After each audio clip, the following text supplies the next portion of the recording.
Hola, buenas noches. Mi nombre es Ángela Martínez y hoy le vengo a hablar sobre los niveles de la conciencia en la programación neurolingüística y otros métodos. Para empezar, este, en las siguientes preguntas expresaré brevemente las respuestas sobre cada uno de esos métodos. Ok. ¿Cómo se conceptualizan y diferencian los niveles conscientes, subconscientes e inconscientes de la mente dentro del marco de la programación neurolingüística? ¿Y cuál es la relevancia de cada uno en la configuración de la experiencia humana? Bueno, tiene que ver en tres partes. Está el consciente, el subconsciente y el inconsciente. El consciente se encarga del razonamiento lógico, el análisis, temas de decisiones, mientras que el subconsciente almacena nuestros recuerdos, nuestras creencias, nuestros valores, mientras que en el inconsciente ese es como más profundo, tiene que ver más que todo como algo misterioso, algo sobre nuestros recuerdos y cuando soñamos también lo solemos hacer de manera inconsciente, ya que nuestros cuerpos están dormidos. Y así funcionaría esa conceptualización que haría esa diferencia entre esos tres.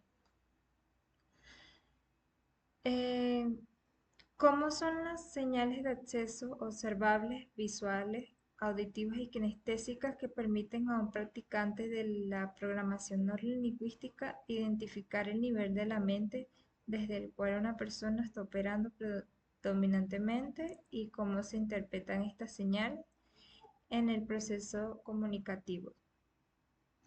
Bueno, se podría decir que esas señales de acceso son la manera en que se comportan las personas a través de los sentidos, que son auditivos, visuales, kinestésicos, y están también los intérpretes. Las personas que son, por así decirlo, visuales, a veces suelen tener memoria fotográfica que cuando ven algo, lo recuerdan tal y como lo vieron. Mientras que en las personas auditivas, ellos suelen comparar los sonidos que anteriormente habían escuchado y los suelen, como entrelazar a un recuerdo. Los kinestésicos son más de emociones, de cómo expresar eso, las emociones hacia los demás, cómo lo verían así, la expresión de el enojo, la molestia, la tristeza, y es muy fácil predominar ese método de señal de acceso.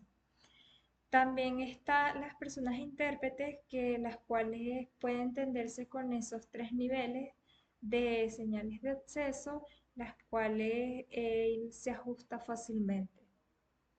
Ok. ¿De qué manera el reconocimiento de los niveles de la mente y la lectura de las señales de acceso pueden mejorar significativamente la comprensión y la efectividad en el proceso de la comunicación interpersonal según los principios de la programación neurolingüística? Bueno, está más que todo, por así decirlo, el razonamiento, el método de práctica, la resolución de problemas y de cómo nosotros nos enfocamos en, más que todo, identificar en una señal verbal y no verbal.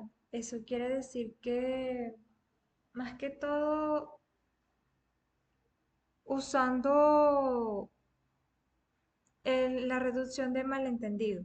O sea, no podemos, por así decirlo, hay personas que son prejuiciosas y también hay personas que son empáticas. Entonces también tendría mucho que ver con eso, porque es como una construcción del rapport que intenta estar como en sintonía con esas personas. Y de esa manera se puede reconocer el nivel de la mente y la lectura de esas señales. Ok. ¿Cómo se aplica la técnica de calibración comunicativa en la programación neurolingüística para leer con precisión las señales no verbales del interlocutor y qué papel juega esta habilidad en la adaptación del mensaje durante la comunicación? Ok, está la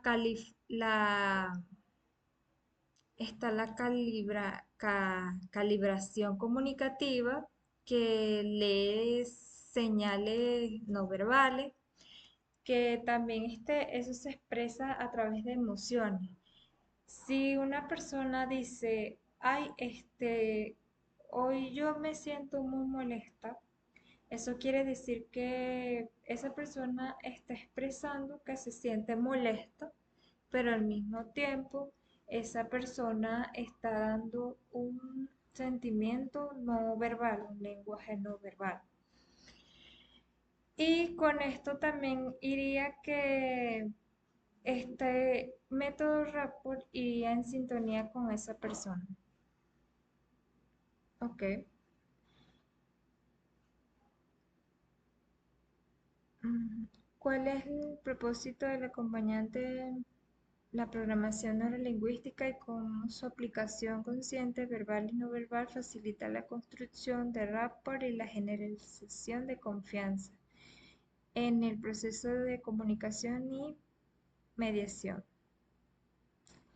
Ok, esto más que todo tiene que ver con el acompañamiento y la confianza y sentirse en sintonía con esa persona, que también tiene que ver mucho el rapport. Si hablamos con una persona que no se siente muy cómoda, rápidamente nosotros podemos ver las señales en sus movimientos. Ese sería un ejemplo. Estar en sintonía con esa persona, entenderla y sentir empatía.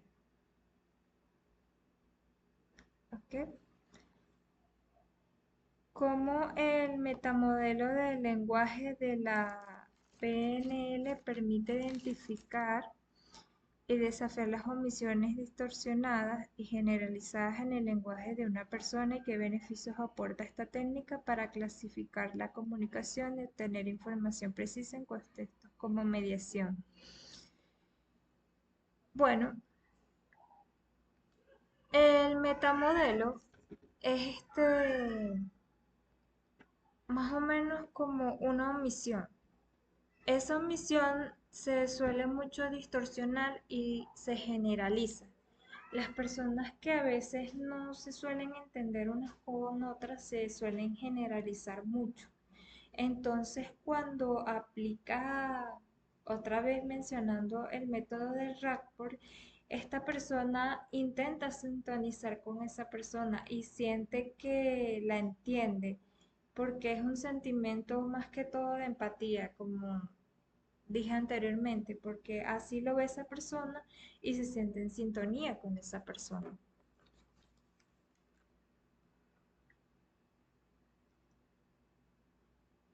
Ajá. ¿De qué forma el modelo Milton de la PNL a través del uso estratégico del lenguaje ambiguo e hipnótico puede ser, puede ser utilizado para acceder a los recursos del subconsciente y facilitar la flexibilidad del pensamiento en situaciones de comunicación o mediación? Bueno, más que todo el modelo Milton se basa en un lenguaje vago y ambiguo. Más que todo es sobre, por así decirlo, personas que no lo entienden. Personas que son así como, por así decirlo, prejuiciosas. Este busca confundir y generalizar la mente de la mente del consciente. Eso quiere decir que este, viaja a un método más ambiguo, que quiere decir que no tendría como mucho entendimiento esas dos personas. No, no habría como un entrelace como hay en el método del lenguaje, en el metamodelo del lenguaje. No sería lo mismo. ¿Cómo cómo se integran las técnicas del PNL?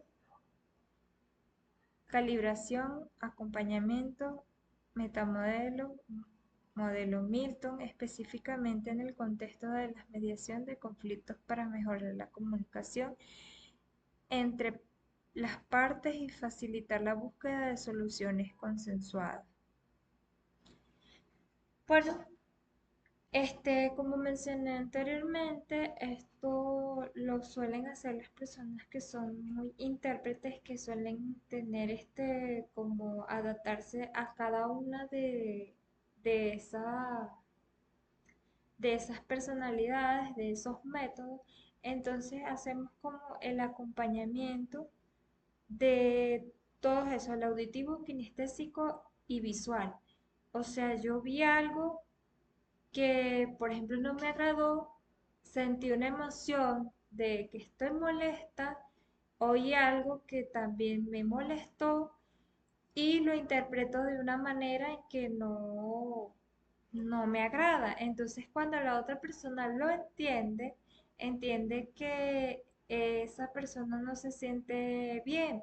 Y aquí es cuando aplicamos el metamodelo, que sería, por así decirlo, para mí sería la empatía. Y de cómo entender a esa persona y poder comunicarse con ella, conectar con esa persona. ¿Qué consideraciones éticas y prácticas deben tenerse en cuenta al aplicar las técnicas de PNL para influir en los niveles de la mente y en el proceso comunicativo, especialmente en roles de facilitación o mediación? Más que todo esto es una intención ética, eh, de respeto y autonomía. También tiene contexto y permiso, tiene competencia profesional, porque más que todo esto se ve, por así decirlo, en ambientes profesionales donde hay personas que tienen desacuerdos, hay personas que se unen, por así decirlo, por una idea en común. Hay mucha transparencia, lo que lo hace neutral.